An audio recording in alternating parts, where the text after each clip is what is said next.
Mayroong mga lalaki na ang hinahanap niya, o pinakakasalan niya ang isang babae dahil sa kanyang kayamanan.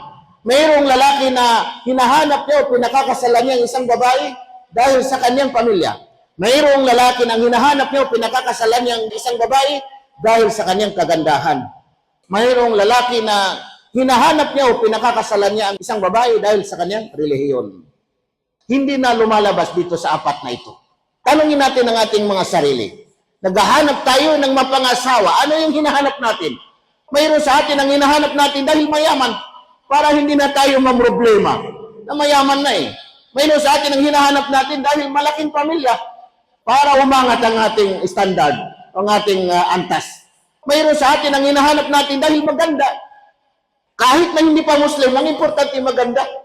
Pero mayroon sa atin ang hinahanap niya ang kanyang relihiyon. Hindi na niya tinitingnan yung kayamanan, hindi na niya tinitingnan yung kaasalan, yung pamilya, hindi na niya tinitingnan yung kagandahan, ang itsura, kundi ang hinahanap niya yung kanyang relihiyon. Kung matalino ka, ano ba ang hinahanap mo? Yung kanyang kayamanan, practical sa mundo. Yung kanyang pamilya, practical din sa mundo. Yung kanyang kagandahan, practical din sa pagnanasa.